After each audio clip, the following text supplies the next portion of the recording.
আমাদের পরীক্ষিত অভিনেত্রী জয়া আহসানকে আমরা বারবার দেখতে পাই, সেটার কারণটা কি পেছনে?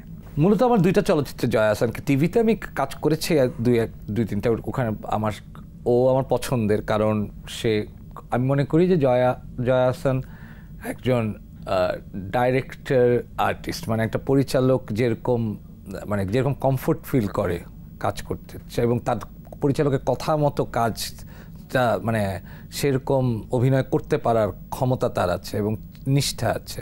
এবং মূলত যে 2টা চলচ্চিত্রে জয়া আহসান আছে, দুটি হাসান আজিজুল হকের, একটা খাঁচা আরেকটা নকশিকাঁথার জমিন।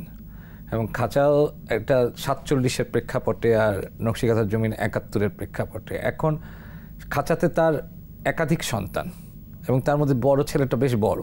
নকশিকাঁথার জমিনে যদি কিশোরী বয়সে বিয়ে হয়ে যেতে দেখি তাকে, কিন্তু আমরা দেখি যে একটা 20 বছরের সন্তানের মা। এখন জয়া যখন অভিনয় করতে আসে তখন সে তার ইমেজটা কি হলো, বড় বাচ্চার মা, এগুলা নিয়ে ভাবে না, এবং সে আসলে চরিত্রটা দেখে। আচ্ছা, এবং চরিত্রটা ভালো করে করতে চায়। সানবিট সব দিবে সামাল।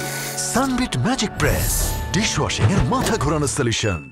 যে কারণে তার সাথে কাজটা করা যায়। এবং জয়ার এমন একটা এইজ এখন, যেটা সে নানা রকম চরিত্র করতে পারে, মানে এটা একটা ভার্সেটিলিটিটা উনি দারুণভাবে মেইনটেইন করতে পারে। মানে এইটা একটা খুবই এমন একটা সময়, যে সময়টাতে আসলে খুব সুন্দর করে মধ্য বয়সের চরিত্র করতে পারছে, আবার এক ধরনের আরেকটু কম বয়সের চরিত্র করতে পারছে। আমি এটাতে বিস্তারিত যাব, তার আগে একটু দর্শকের কাছে যাচ্ছি।